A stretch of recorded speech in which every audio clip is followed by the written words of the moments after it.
Ya. Entonces, como le había comentado, tengo que hacer la clase igual, como para terceras personas, porque queda grabada. Ya, como le había comentado, hoy día es un día en cuanto a la diapositiva o al material, que es cortito, que es rápido, pero da para mucho que hablar, ¿ya? Hubiera sido ideal que se hubieran conectado todos o más, más personas para poder ir discutiendo acerca de cada punto, ¿ya? Pero vamos a, vamos a sobrellevarlo de la mejor manera posible. Entonces, ya estuvimos revisando cómo camina un paciente, cómo marcha el paciente, cómo no debería caminar, ¿cierto? Algunas de las marchas patológicas más importantes también las pasamos, pero de forma bien rápida y superficial. Y todo esto en un contexto donde nosotros podamos adquirir herramientas o experiencias para poder evaluar, ¿cierto? El pie, ¿ya? Que es el medio por donde nosotros tenemos relación con todo nuestro entorno, ¿ya? Con todo el piso, ¿cierto? Por donde nos movilizamos y nos da mucha información acerca de cómo caminamos, nos da mucha información acerca de cómo está nuestro pie, ¿ya? Entonces hoy día vamos a ver unos aspectos un poquito más técnicos con respecto a la evaluación del pie en sí mismo, ¿ya? Vamos a revisar lo que es anatomía externa del pie, vamos a ver un poquito de semiología de pie y vamos a hacer como un tipo de protocolo de exploración de pie, ¿ya? Al último, ¿ya? Entonces, principales consideraciones a explorar el pie, ¿ya? Entonces, cuando usted se enfrenta a un paciente en el cual ingresa, ¿cierto?, a su práctica o a su consulta o a donde quiera que usted esté evaluando, hospital, no sé, lo primero que tenemos que hacer es tener muy buena observación, ¿ya? La observación es importantísima, ¿ya? Desde cualquier punto de vista. ¿Por qué? Porque la observación nos va a permitir empezar a evaluar el paciente desde antes que se saque, ¿cierto?, el zapato o el calcetín y podamos revisar esos pies, ¿ya? Desde que el paciente ingresa, ¿cierto? Caminando o no caminando a la consulta, nos va a entregar mucha información, ¿ya? Entonces, la observación es uno de los puntos más claves, ¿ya? Porque nosotros desde que miramos al paciente, vamos a poder ver lo que está pasando. Imagínense, ingresa un paciente que camina con una marcha antiálgica, está cojeando, ¿cierto? Vemos que uno de sus zapatos, ¿cierto? Desde que empieza a caminar hacia nosotros, está más gastado que otro, ¿cierto? Vemos ahí algunos patrones de la marcha alterados. Ya sabemos ya que esos pies ya no van a estar normales, ¿ya? Entonces, ya una vez el paciente se sienta con nosotros y, y y empieza, ¿cierto?, la instancia de exploración, vamos a tener que empezar a buscar la inspección por todos los planos del pie, ¿ya? En el plano frontal, lateral, posterior, ¿cierto? Inferior, superior, interno. Todos los planos tienen que ser revisados para que no se nos escape nada, ¿ya? Puede que por ahí aparezcan algunas cicatrices, ¿cierto? Algunos hematomas, ¿cierto? Algunas alteraciones articulares del pie, ¿cierto? Algunos elomas, por donde quiera que usted pase la vista, tiene que revisar que no haya nada normal, ¿ya? Entonces búsqueda de anomalía en la piel, algunos eventos traumáticos, ¿cierto? Cicatrices, procesos inflamatorios, procesos infecciosos, ¿cierto? Posibles alteraciones biomecánicas. Acá podríamos agregar que podríamos encontrar algunas heridas, ¿ya? Podríamos encontrar algún proceso de retorno venoso, ¿ya? Problemas en retorno venoso. En la inspección nosotros podemos, o en la exploración del pie, podemos encontrar muchas cosas solamente con los ojos, ¿ya? No hay que tocar, no hay que, hay solamente hay que mirar y empezar a buscar. ¿Qué más podríamos encontrar en la inspección, Rita? ¿Qué se le ocurre? Alteraciones en las uñas, Alteración en la uña, hongos, hongo, malformación de la uña, ya, los dedos, súper bien. el tema de sindactilia. sin Eso, dedo, o un dedo extra. exacto. Em, Ver el tema de la irrigación sanguínea, Es muy bien. el edema, Súper bien. la coloración de la piel, Súper, súper, súper eso. bien. Súper bien. Si se da cuenta, podemos encontrar un montón de cosas solamente con mirar. ¿Ya? Y eso es bueno, porque tenemos una herramienta que, si la entrenamos lo suficiente, vamos a poder hacerla muy fina, ¿ya? Y vamos a poder hacerla muy específica, ¿ya? Entonces, exploración del pie, inspección por los diferentes planos, frontal posterior, superior inferior, lateral y medial, ¿ya? ¿Qué nos vamos a encontrar con todo lo que usted acaba de decir? ¿Ya? Con todo lo que usted acaba de decir, ojo con esto, que son las verrugas plantares, hay que tener harto ojo, ¿ya? Y algunas consideraciones, ¿ya? Después viene otro tipo de instancia aparte de la inspección, que es la palpación, ¿ya? Que nos va a permitir, ¿cierto? Palpar estructuras óseas, tocar la piel, ¿cierto? Explorar algunos ligamentos, ¿cierto? Algún comportamiento de ligamento que nos va a ayudar, ¿cierto? A determinar cómo está el pie en sí, en general, ¿ya? Vamos a ver un video más adelante, ¿ya? Entonces, dentro de la palpación nosotros vamos a poder en el pie específicamente tocar muchas estructuras, como por ejemplo, vamos a poder tocar casi todos los metatarsianos, ¿ya? Vamos a poder palparlos, vamos a poder manipularlos bien. Obviamente las falanges también vamos a poder manipularlas de forma muy, muy, muy específica, ¿cierto? Vamos a poder tocarlas, vamos a poder tocar el navicular, ¿cierto?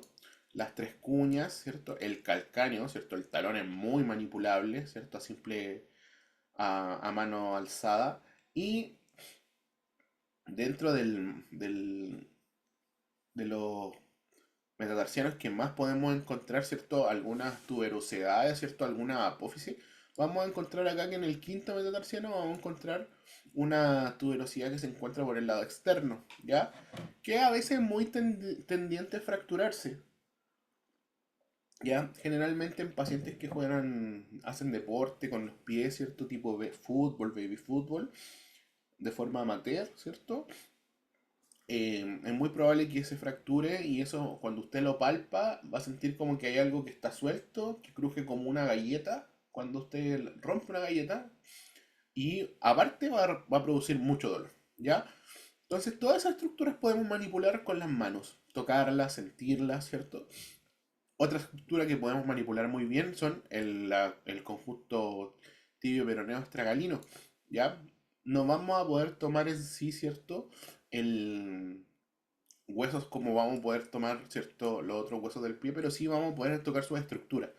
El solo hecho de comprimir, ¿cierto? Aplicar una fuerza de cizallamiento a los huesos nos va a poder ayudar a ver qué tal, qué tan bien está, ¿cierto? Esta estructura de la mortaja tibio peronea astragalina, ¿ya? Entonces la palpación también nos deja una instancia bastante, bastante interesante. Esto lo hacíamos poníamos cuando estábamos en pandemia, teníamos un modelo que nos permitía explorar el pie, ¿ya? Pero ahora no lo tenemos. Entonces esas consideraciones son bien importantes mantenerlas siempre. Ahora, yo les pregunto a ustedes, como podólogos ya, ¿qué consideraciones aparte ustedes tendrían para manipular un pie? Pueden escribir en el chat, pueden responder ahí con... ¿Qué cosa es muy importante siempre considerar a la hora de manipular, ¿cierto? Una zona que probablemente esté expuesta a hongos, infecciones, a heridas. El uso de guantes. El uso de guantes, ¿ya? Y más que el uso de guantes, el uso de elementos de protección personal, ¿ya? Eso siempre, siempre, siempre, siempre, siempre tiene que ser considerado. De lo contrario, ¿cierto? Usted puede ser un agente transmisor de otras enfermedades para otros pacientes, ¿ya? Y créame que hasta ahí nomás va a llegar su, su prestigio o su fama, ¿cierto? Como buen practicante, ¿ya? Así que eso siempre hay que tener en mucha consideración. Vamos a pasarnos, ¿cierto? A la otra clase.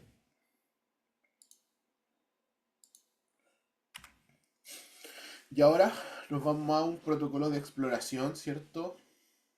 De tobillo y pie, ¿ya?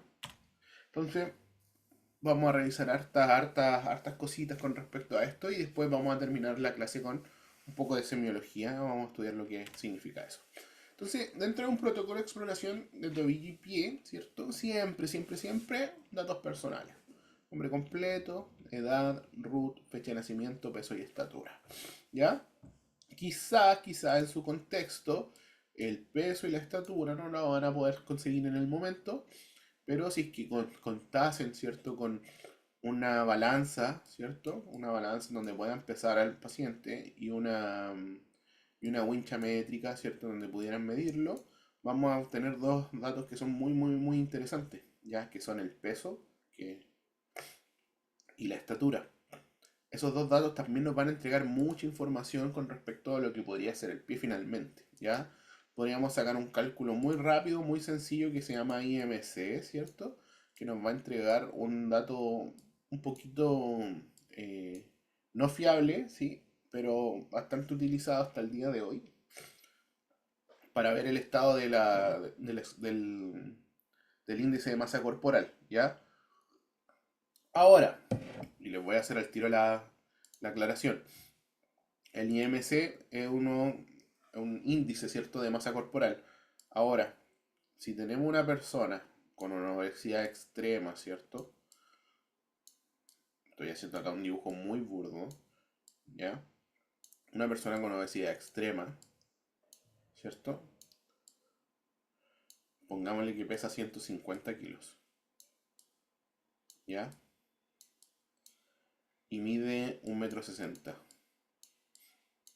Su IMC va a ser, le voy a dar un ejemplo para no andar calculando ahí al ojo, su IMC va a ser de 40, ¿ya?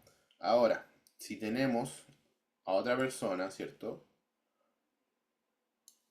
Pero que es fisicoculturista, póngale, y es tremendo gallo, o galla, ¿cierto? Es grande, es musculoso, ¿cierto? Tiene muy desarrollada toda su musculatura, pero este tipo, ¿cierto?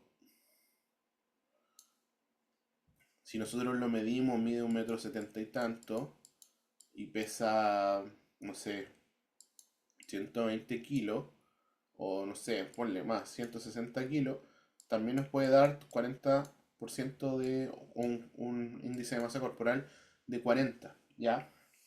¿Por qué inexacto? Porque es una medida que no considera, ¿cierto?, el tipo de masa que se está midiendo, sino que se está midiendo la masa corporal completa, ¿ya? Entonces, este muchacho que está aquí, o muchacha, puede que sea toda su masa puro músculo, ¿cierto? A diferencia de este muchacho. Entonces el IMC es un proceso o un dato que a lo mejor no nos va a servir mucho, ¿ya? Para que no lo consideren tanto a la hora de, ¿ya? Pero sí el peso nos va a servir de forma individual, ¿cierto? Con respecto a la estatura, también nos va a servir de forma individual, ¿ya? Se considera, ¿cierto? Y ahí empezaríamos a revisar todo lo que son biotipos y formas de cuerpo, que algunas personas que tienen más alturas tienden a tener un pie un poco más plano que otros, ¿ya? Entonces por eso es un poquito importante esa información, solamente si tienen acceso a esa información, ¿ya? La fecha de nacimiento también, para saber la edad de nuestro paciente, está relacionado con esto. El root, esto más que nada para darle una formalidad, ¿cierto?, a nuestra atención y obviamente el nombre completo, para saber cómo se llama nuestro paciente, ¿ya? Entonces, vamos a tener uno de los datos que quizá ustedes ya los conocen bastante, que se llama anamnesis, ¿ya? Que es el conjunto de datos que se recogen en la historia clínica de un paciente con un objetivo diagnóstico, ¿ya? ¿Cuál es el objetivo? Obtener datos útiles para diagnosticar y tratar al paciente. Ustedes como podólogos no van a poder diagnosticar, ¿ya? No van a poder dar un diagnóstico clínico o médico, ¿ya? Porque obviamente no somos médicos. Pero sí vamos a poder llegar a muchas conclusiones diagnósticas, ¿ya?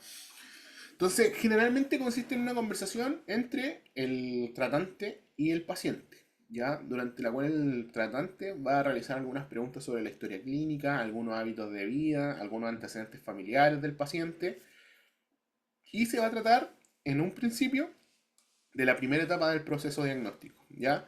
Es imprescindible que usted haga esta entrevista, ¿cierto?, antes de que trate al paciente, ¿ya? Porque nos va a ayudar a comprender, ¿cierto?, cuál es la situación actual de nuestro paciente, ¿ya? Usted no puede llegar así ser un robot que llega a paciente, lo atiende, ve que lo que tiene, atiende, no.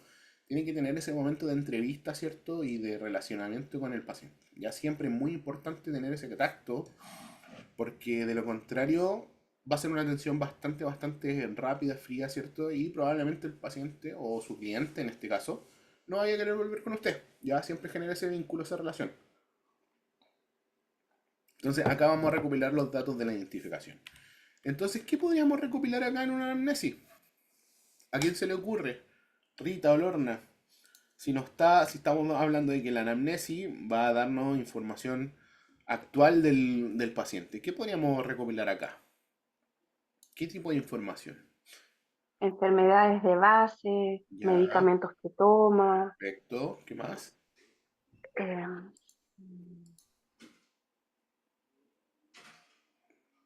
Generalmente acá, en la anamnesis, vamos a encontrar el motivo de consulta.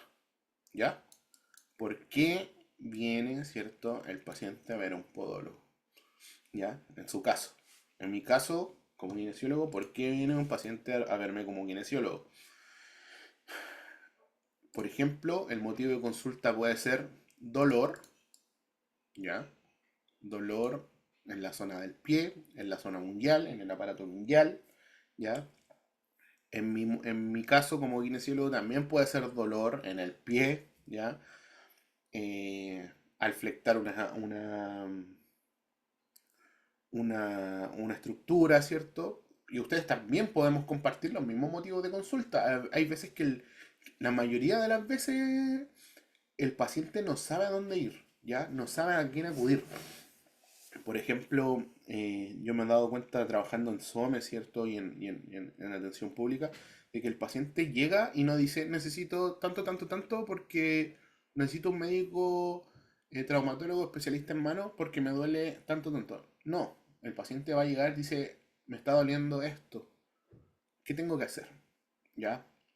Y ahí la gente del SOME, ¿cierto? Que trabaja le va a decir, mira, tiene que tomar una hora con el traumatólogo probablemente después lo deje citado para kinesiólogo, después el kinesiólogo lo va a derivar al terapeuta o al podólogo, así, ¿ya? Entonces generalmente vayamos a recibir, o nos hemos enfrentado a recibir muchos pacientes que su primera consulta va a ser con nosotros, o con ustedes como podólogo, ¿ya?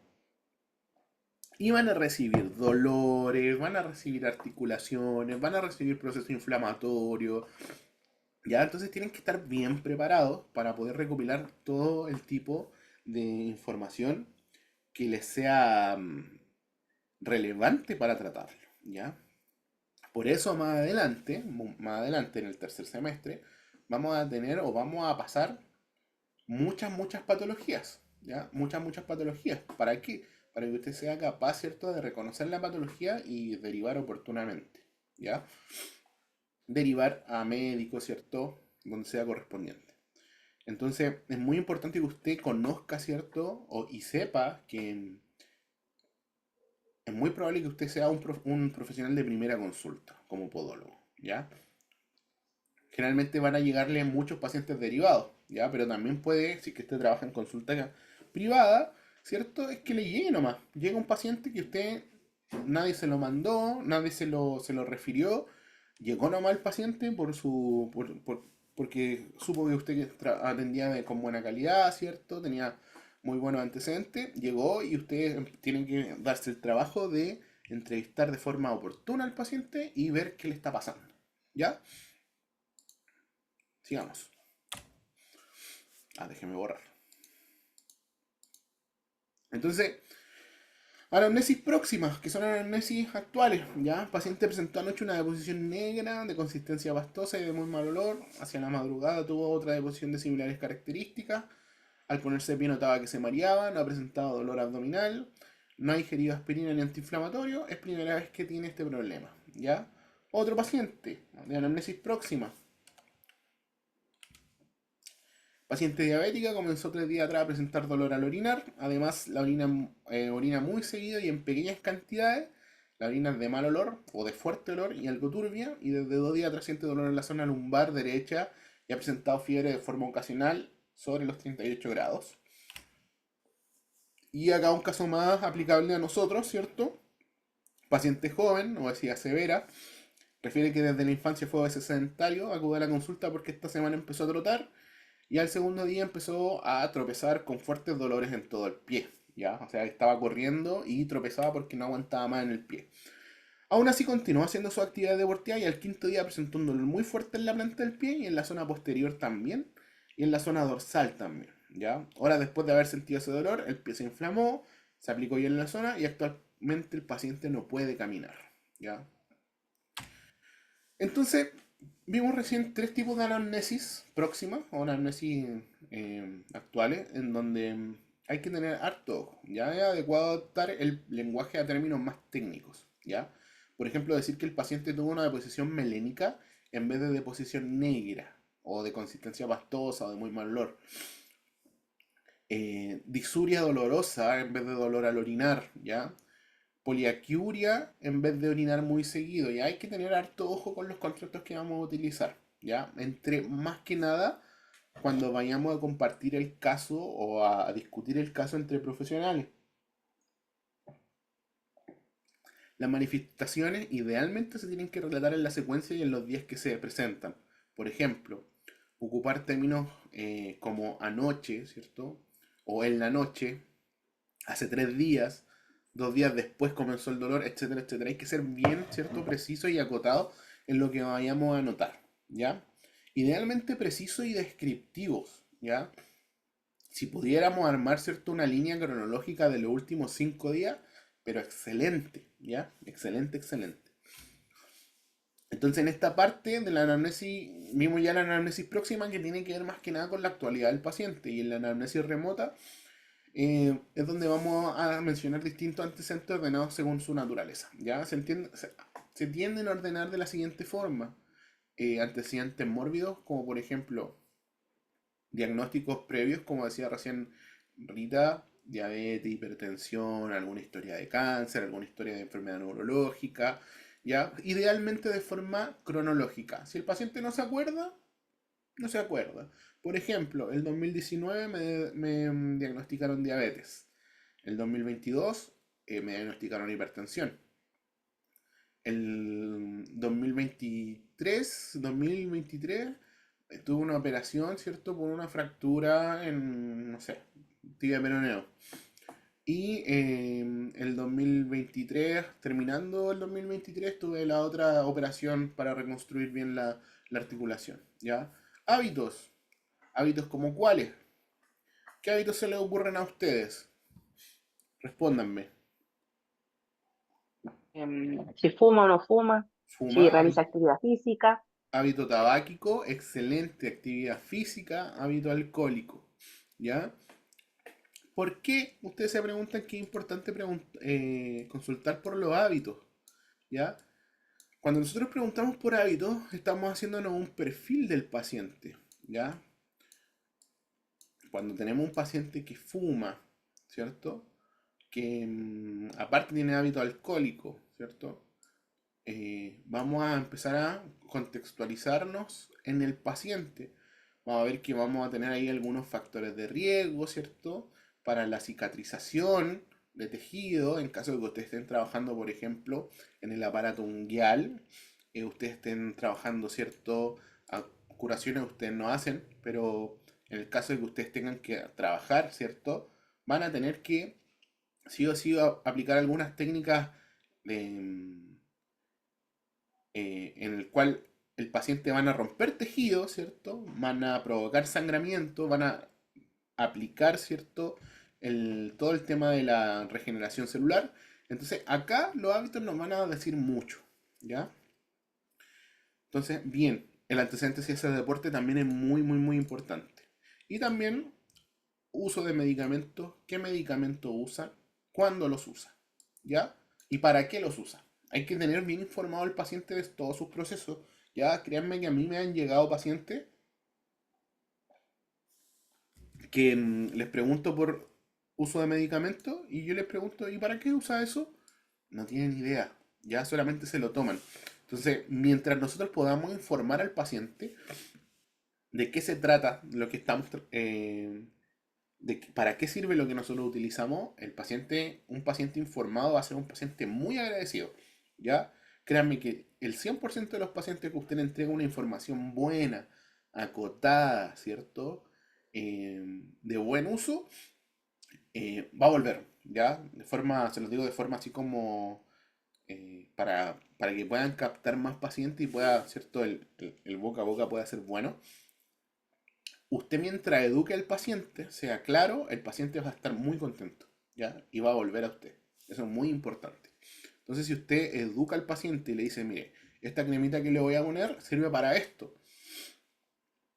tanto, tanto, tanto, tanto. Es muy importante su uso y la regularidad de su uso, porque en estos días la cremita hace su acción terapéutica y si la respetamos, vamos a poder sacar esto rápido, ¿ya? Y créanme que el paciente les va a hacer caso, por muy complicado que sea. Ya de repente hay pacientes que han llegado a la consulta con los medicamentos, por ejemplo, no sé, sopiclona, medicamentos de uso de salud mental y no tienen ni idea para qué sirven, solamente se las toman, ¿no? ¿Ya? Entonces cuando uno aclara para qué sirven esas cosas, em, el paciente ve que tienen como otro tipo de enfoque, otro tipo de llegada y es un paciente bastante contento. Y un paciente contento igual tiene muy, muy buena adhesión al tratamiento. Y esa buena adhesión al tratamiento significa que se va a sanar rápido, ¿ya?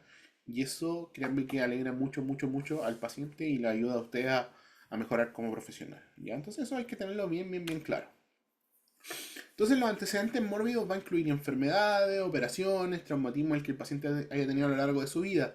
Y se van a indicar las más importantes, ¿ya? Entonces, como dijimos recién, las más importantes aquí en Chile son diabetes, hipertensión, accidentes cerebrovasculares, ¿ya?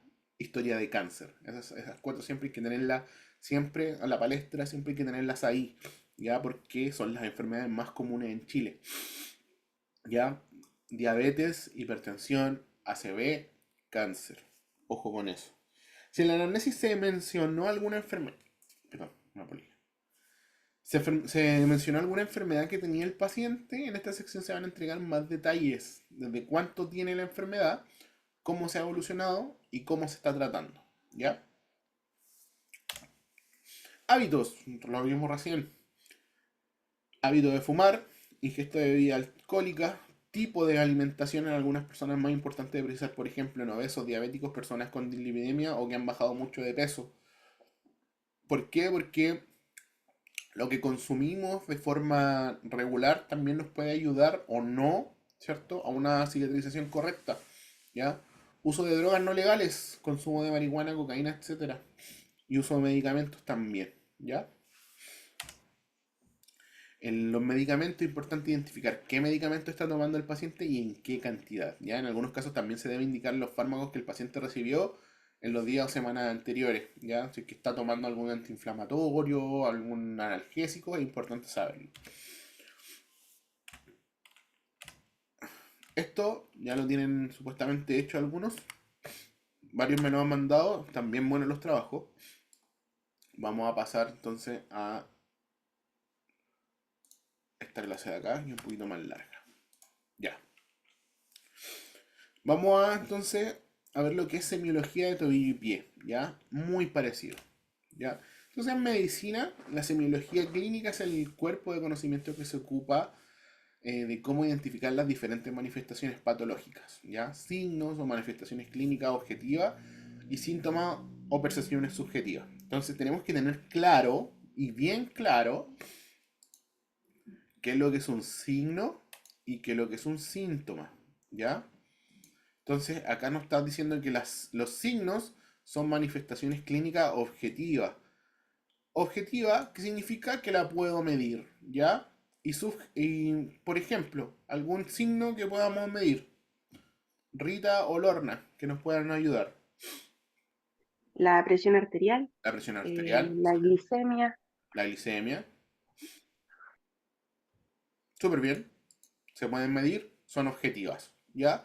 Y síntomas o percepciones subjetivas podrían ser, por ejemplo, dolor de cabeza, ¿ya? Me duele el pie, síntomas de mareo o sensación de mareo, náuseas, ya. Esos son como más subjetivos.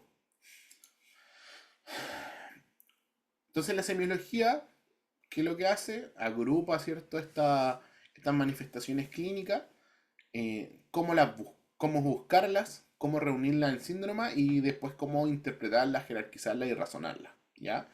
Gracias a ese cuerpo de conocimiento se puede llegar a un diagnóstico.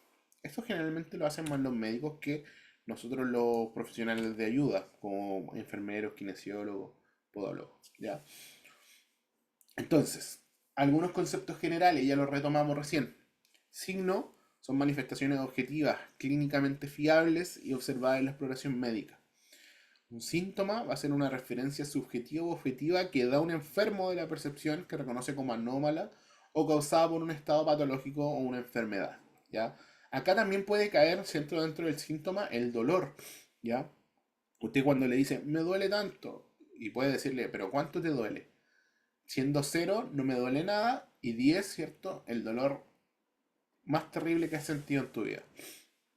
Dicen, me duele un 5. Ya, tiene un dolor moderado. Pero les recuerdo que el dolor, aparte de un componente biológico y que me está señalando daño tisular, ¿cierto? Daño celular, también tiene un componente emocional, ¿ya? En donde se me subjetiviza todo, ¿ya? Entonces, al tener un componente emocional, el dolor va a ser ya un síntoma. ¿Por qué? Porque es subjetivo, ¿ya? Y ahora vamos a tener el síndrome, que es un cuadro clínico, un conjunto de síntomas, ¿cierto? Que presenta una enfermedad con cierto significado y que por sus propias características va a poseer cierta identidad. O sea, un grupo significativo de síntomas y signos que concurren en un tiempo y forma y con variadas causas de etiología, donde vamos a poder agrupar, ¿ya? Por ejemplo, el síndrome del túnel carpiano. ¿Han escuchado esa patología? Para mí, como kinesiólogo, uh, llega mucho. Em, es tan agrupable esa patología que se agrupó en un conjunto de síndromes. Síndrome de túnel carpiano, ¿ya? Es una compresión del nervio, de un nervio de la extremidad superior, que produce síntomas de tipo como impotencia funcional, ¿cierto? Pérdida de la sensibilidad o modificación de la sensibilidad, en la cual se puede agrupar fácilmente, ¿cierto?, dentro de un síndrome, ¿ya? Entonces, acá un poquito de lo mismo que habíamos visto, ¿ya? La inspección es la parte más importante, ¿cierto?, de nuestra evaluación. ¿Por qué? Porque nos va a permitir mirar desde que el paciente ingresa a la consulta o donde sea que estemos viendo y vamos a poder empezar nuestra instancia evaluativa sin que el paciente nos haya dicho ni hola, ¿ya? Palpación, las tejidos blandos, pruebas de movilidad, esto no lo van a hacer ustedes porque esto ya es básicamente de uso médico, clínico. Pruebas de estabilidad, exactamente lo mismo, no lo van a hacer ustedes. La exploración neurológica ustedes podrían explorar y algunas pruebas especiales que tampoco la vamos a ver con ustedes. ¿Ya?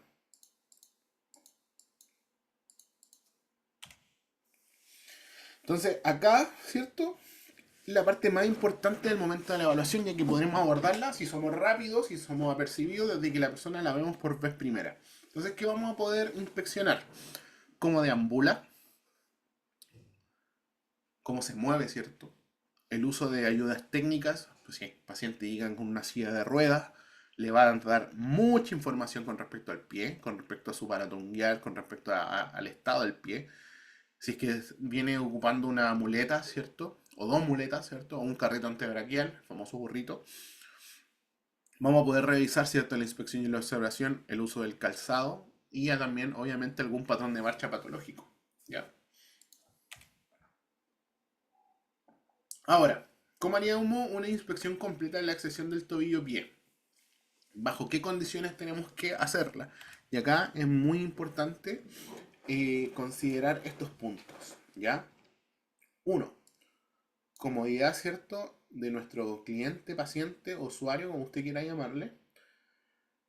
Dos, posición del paciente.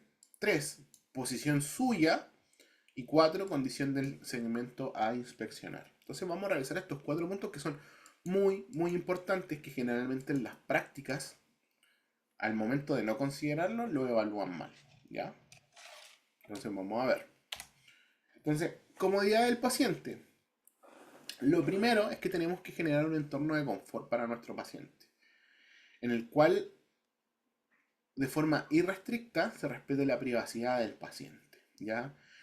Que no esté expuesto a más gente, ¿ya? En el caso de que estén, por ejemplo, en una consulta, que no esté expuesto a más gente, que no esté expuesto a otras enfermedades, ¿cierto? Ya que hay que resaltar los protocolos hospitalarios de atención, que ustedes ya vieron,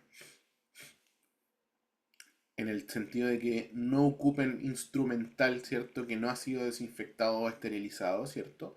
No ocupen instrumental usado o no estéril, etcétera, etcétera, etcétera, ¿ya? Ustedes sí o sí van a trabajar con fluidos de paciente. Al momento de que cortan, de que hacen secciones, va a salir sangre, ¿ya? Y si su instrumental está infectado, créanme que van a transmitir enfermedades, ¿ya? Y no van a estar respetando los protocolos hospitalarios. Entonces, que el paciente no esté expuesto a otras enfermedades por nuestra culpa es, pero de vital importancia, ¿ya?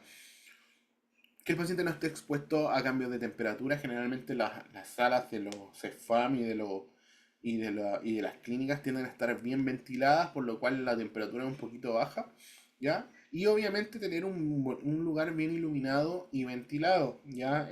No está de más de decirles, perdón, de que ustedes van a trabajar con uno de los quizás segmentos del cuerpo que están más descuidados del cuerpo, que es el pie, ¿ya?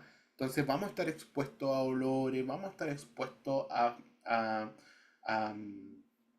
a momentos en donde un pie va a estar quizás sobreinfectado con alguna úlcera, aparte va a tener hongo, aparte va a tener secreciones, y créanme que eso huele y huele mal, ¿ya? Entonces es ideal mantener, ¿cierto? Un lugar bien iluminado, ventilado, ¿cierto? E idealmente bien aromatizado, ¿ya? Más, se los digo más a ustedes porque es muy importante, ¿ya? Eso con respecto a la comodidad del paciente, se tienen que respetar de forma irrestricta, ¿cierto? Estas cosas, ¿ya? Ahora, vamos a ver qué posición tiene que tomar el paciente. Entonces, para inspeccionar el segmento del tobillo y pie, obviamente tendremos que considerar lo siguiente. Observar, ¿cierto? El segmento en todas sus vistas. En todas sus vistas. Créanme que en las prácticas eh, hay que revisar bien si es que el alumno está observando el segmento en todas sus vistas, ¿ya? Anterior, por adelante, posterior, por atrás, hacia los lados, superior e inferior, ¿ya? Hay que observar el segmento en carga y en descarga. Por ejemplo, hay que observar el segmento que esté parado, ¿cierto? En bípedo y en descarga, que puede ser en cúbito supino, ¿cierto? O en posición Fowler o semi-Fowler, ¿ya? Ahora, una de las que se caen casi todos, que es esta, que todos descuidan. Posición del profesional, ¿ya? Y acá les voy a poner así bien cuático, es de vital importancia cuidar nuestra higiene postural, ¿ya? Nuestra higiene postural nos va a hablar de muchas, muchas, muchas cosas. Como por ejemplo, vamos a poder evitar enfermedades laborales, ¿ya? Lumbagos, tendinitis, todo eso nos vamos a evitar, ¿ya? Si ocupamos una buena posición. Vamos a transmitirle a nuestro paciente seguridad, ¿ya? ¿Por qué? Porque el paciente se va a dar cuenta que tenemos una posición buena, una posición correcta, que no nos molesta nada, ¿cierto? Y que aparte tenemos el control completo de toda la situación, ¿ya? Vamos a tener el control desde toda la instancia en cualquier imponderable. Y no solamente con respecto a la posición nuestra frente al paciente, sino con la posición también de la consulta, ¿ya? Esto también va a la preparación de todo nuestro instrumental, que esté posicionado de forma correcta, ¿cierto? En caso de que pase algún imponderable, no sé, el paciente, usted hizo un corte que se pasó un poquito en la profundidad, empezó a sangrar de forma constante, usted mantiene la calma, ¿cierto? Es probable que al paciente ni le duela, ¿ya? Es probable que el paciente no se dé ni cuenta, pero usted mantiene la calma, ¿cierto? Pesca su apósito, empieza a, ¿cierto? Comprimir la zona para que pare el sangrado. Y si usted lo hace de forma tranquila, el paciente no se va a dar ni cuenta, ¿ya? O se va a dar cuenta, pero a usted lo va a ver tranquilo, no lo va a ver nervioso y el paciente cree que usted le va a transmitir esa tranquilidad. Y el paciente va a decir, ah, un procedimiento normal, lo está haciendo de forma normal, tranquilo. Caso contrario es que si usted se pone nervioso, ¿ya? O se altera y empieza a trabajar de forma errática, ¿cierto? Rápidamente, es muy probable que ahí el paciente también se ponga nervioso, no sea cooperador, ¿cierto? Desconfía de usted y no va a tener el control de toda la instancia de tratamiento de evaluación. Y ahí se nos va a complicar un poquito la cosa. Entonces es muy importante la posición de nosotros como profesionales para atender a alguien, ¿ya? Condiciones del segmento, ¿ya? El segmento, que en este caso va a ser el pie, que va a estar a evaluar, debe estar descubierto y desprovisto de calzado y ropa, ¿ya? Evaluar con ropa u otras prendas puede que produzcan ciertas anormalidades y no nos den una base sólida para la evaluación.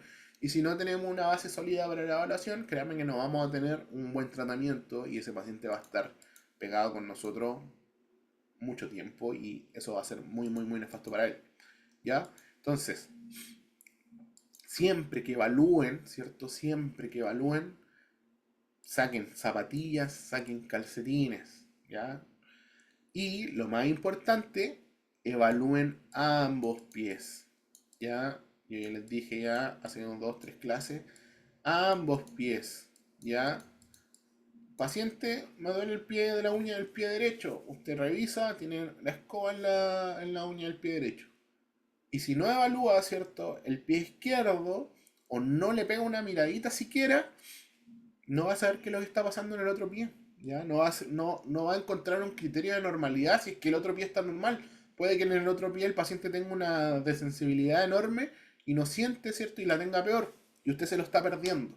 ¿Ya? Y probablemente el paciente llegue a otro profesional, ¿cierto? A una instancia mayor con un médico y diga, no, es que el podólogo nunca me lo revisó. Y hasta ahí no me llevo. ¿Ya? Ambos pies siempre, esto es muy importante. Ambos segmentos tienen que estar siempre disponibles para la revisión. ¿Ya?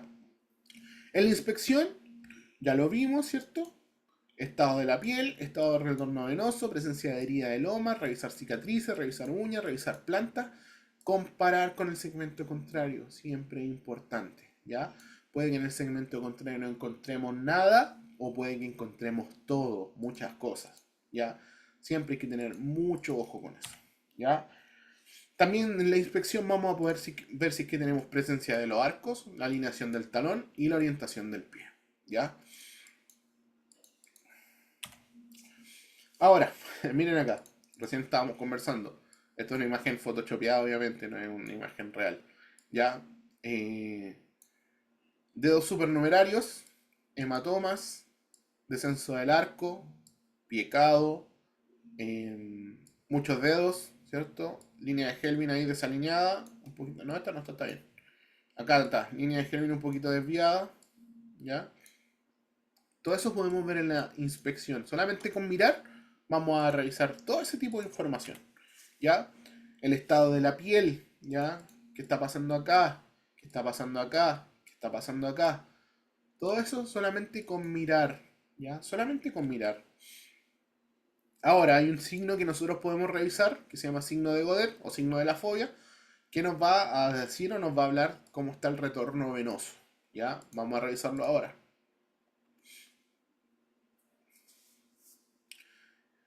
Esto es para evaluar edema, ¿ya? El signo de Godet, cuando nosotros hacemos una presión, ¿cierto? En la pierna o en el pie, ese hoyuelo que se produce acá, ¿cierto? No debería estar retenido por más de 2 a 3 segundos, ¿ya? Miren, el paciente lo retiene por mucho tiempo. 1, 2, 3, 4, 5, 6 y se mantiene, ¿ya? En la espalda o en la región sacra. Miren, todo lo que se mantiene. Los que están conectados, hagan la prueba y, por ejemplo, presiónense en su mano, ¿cierto? Se van a dar cuenta que casi desaparece de forma instantánea, ¿ya? Hay pacientes en donde esto no desaparece de forma instantánea y se mantiene 2 a 3 segundos. ¿Qué nos quiere decir esto? Un estado del retorno venoso deficiente, ¿ya? Y cuando veamos las patologías, ¿cierto? Cuando veamos las patologías, perdón, vamos a... Uy, se me salió la clase. Cuando veamos las patologías, vamos a dar cuenta para qué sirve el retorno de el signo de Godet. ¿Ya? Déjenme recuperar ¿cómo se llama? El PPT.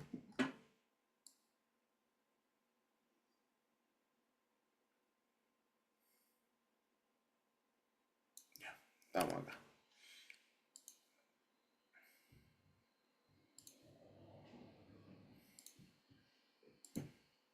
Ya. Entonces vimos el retorno venoso, ¿cierto? Presencia de heridas o hematomas. Acá, si es que el paciente llega por primera vez, su primera consulta de usted, y usted está viendo esto, ¿cierto? Está viendo esto, y dentro de la anamnesis le pregunta, ¿hace cuándo le pasó? Anoche, hace 3 días. Lo deriva inmediatamente a un CEFAM, ¿cierto? Esto no es una urgencia, pero sí es para tratar de forma inmediata. Porque acá, mínimo, tiene una E15. Mínimo, grado 3. Ya alguna conclusión diagnóstica, algún tipo de fractura. ¿Ya? Y si no se trata, probablemente el paciente quede muy, muy, muy secuelado. Igual acá, mínimo, mínimo alguna E15, algún tipo de conclusión diagnóstica, alguna fractura, alguna luxación. ¿Ya? Cuando nosotros vemos herida o hematomas, tenemos que pensar de que a nivel interno hubo rotura de tejido, ligamento, cartílago o hueso. Y ese hematoma que usted ve no es nada más y nada menos que sangre al interior de, ¿cierto?, la estructura. Y si sangró, algo se rompió y algo está pasando ahí. Entonces, cuando usted vea, ¿cierto?, a un paciente que llega con mucho dolor, ¿cierto?, a su consulta y ve esto, y aparte ve un aumento de volumen grandote con respecto al otro pie, derive al CEFAM, ¿cierto? Derive a la urgencia.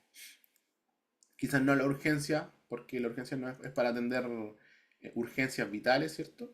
Pero sí derive, ¿cierto?, a algún médico traumatólogo o al CEFAM, ¿ya?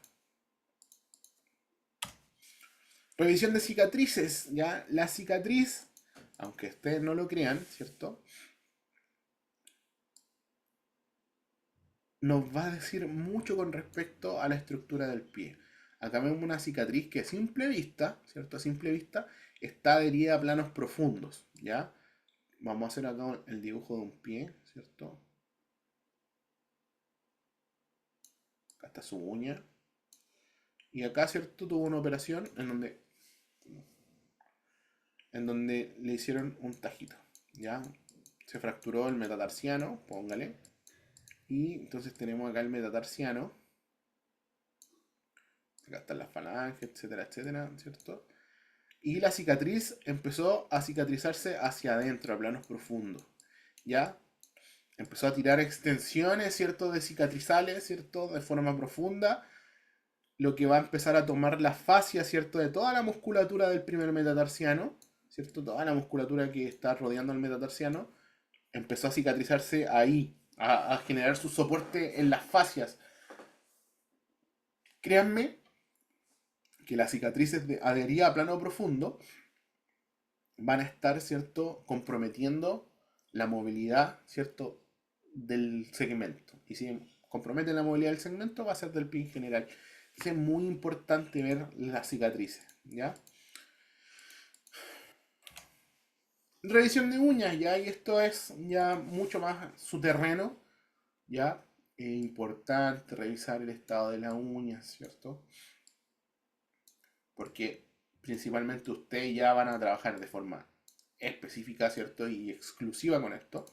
Entonces también tienen que revisarlo. Va a ser uno de sus principales eh, objetivos de tratamiento. Y esto también, revisar las plantas del pie, sectores de presión más compartidos, ¿cierto? Vamos a encontrar diversas, ¿cierto?, estructuras como elomas, como callosidades que nos van a indicar cómo está funcionando el pie. ¿Ya? Yo les doy por seguro y hasta apostaría de que esta paciente de acá o este paciente de acá ocupa un zapato muy apretado o un zapato alto. Se los doy pero por seguro. Presencia de los arcos, ¿ya? Arcos plantares se pueden ver a simple vista, sí, se pueden ver a simple vista. Miren, acá hay uno, aunque esté un pie 3D, hay uno, ¿ya? Si le queda duda, tienen dos opciones. o deriva, ¿cierto?, con algún traumatólogo, algún especialista del pie, si es que no encuentra el arco, o hace una medición de la huella plantar usted mismo. Ya sabe cómo hacerla y puede ya determinar qué tipo de pie tiene. Pie plano normal, pie cabo normal, ¿ya? Tiene esa opción, ya tiene esa herramienta. Alineación del talón. La alineación del talón la vamos a denominar línea de Helbing, ¿ya? Línea de Helbing. Es el ángulo que forma el talón con el resto de la pierna y según la línea de Helbing la vertical tiene que pasar por el centro del hueco popliteo, o sea, por atrás de la rodilla y por el centro del talón, ¿ya? Entonces vamos a revisarla. ¿Qué nos va, ¿cierto?, a identificar la línea de Helbing? Entonces tenemos acá la actitud del pie o la orientación del pie. Miren estos conceptos. Super pronado, super supinado, neutral, en pronación o en supinación, ¿ya? Cuando nosotros vemos una línea de Helbing muy, ¿cierto?, desviada en el ángulo del talón, esto de acá es el talón, ¿cierto? Acá se desvía, entre comillas, hacia afuera, vamos a hablar de que un pie pronado probablemente también sea un pie plano, ¿ya? Probablemente sea un pie plano. Generalmente en los pies planos la línea de Helbing va a estar super pronada, ¿ya? O desviada hacia externo. Y acá, caso contrario, en el pie cabo es muy probable que el pie esté súper supinado o sobre supinado, ¿ya? O cargado, ¿cierto? Acá vamos a ver que hay un aumento del arco plantar, ¿ya? Y acá están los rangos, ¿cierto?, de seguridad. Ahora, vamos a adelantar un poquito, ¿cierto?, con respecto a los rangos de seguridad o la orientación del pie para ver qué tipo de calzado vamos a empezar a elegir. Ustedes también tienen que saber qué calzado recomendarles, ¿cierto?, a los pacientes, porque es muy probable que le pregunten a usted, como podólogo, pero ¿qué zapatilla me tengo que comprar para hacer deporte? ¿Ya? Y eso va a ser una de las preguntas o una de las cosas que vamos a revisar la próxima clase, ¿ya? Y para eso necesitamos saber bien, ¿cierto?, qué es lo que es la línea de Helbing. ¿Qué es esto? ¿Ya? Pie varo, pie supinado es exactamente lo mismo, ¿cierto? Y bueno, la palpación va a dar lugar a las estructuras óseas y musculares, ya lo vimos en la otra clase, debe respetar la privacidad del paciente, ¿cierto? Y ser informado en todo momento del procedimiento, ¿ya? Entonces usted se dice, ya, descúbrase de pie, ¿cierto? Sáquese los calcetines, las zapatillas, todo. Inspeccionó todo lo que tenían que inspeccionar, ¿cierto? Y dice, ahora vamos a palpar, ¿cierto?, la zona de su articulación metatarso falángica. No le va a decir metatarso falángica, le va a decir la articulación de los dedos del pie. ¿Ya? Le dice, revisa una por una, no hay nada raro, perfecto. Ahora voy a pasar a movilizar el pie. Y moviliza el pie. El tobillo, moviliza el tobillo. El talón, moviliza el talón. ¿Ya? Tiene que ser ordenada y sistemática. ¿Ya? Si está revisando por revisar, es probable que el paciente quede un poquito confundido. Si usted está revisando porque encontró una anomalía, es bastante pronto decirle, mire, ¿sabe qué? Tu pie se mueve un poquito raro, vamos a revisar acá, ¿ya? Acá en un video, no sé por qué no se pueden ver. Y las pruebas de movilidad, ¿cierto? Que ustedes no las pueden hacer, ¿cierto? Porque necesitan otro tipo de ¿cómo se llama? De formación, ¿ya? Eso está hecho para kinesiólogos. Ya, muchachos. Perdón, muchacha en este caso. Esa ha sido la clase del día de hoy. Ha sido casi una horita de clase. No sé si queda alguna duda o consulta. Tengo entendido que la próxima semana es la última semana de clases, ¿ya? Y déjenme ver cómo estamos acá en la plataforma. Voy a parar acá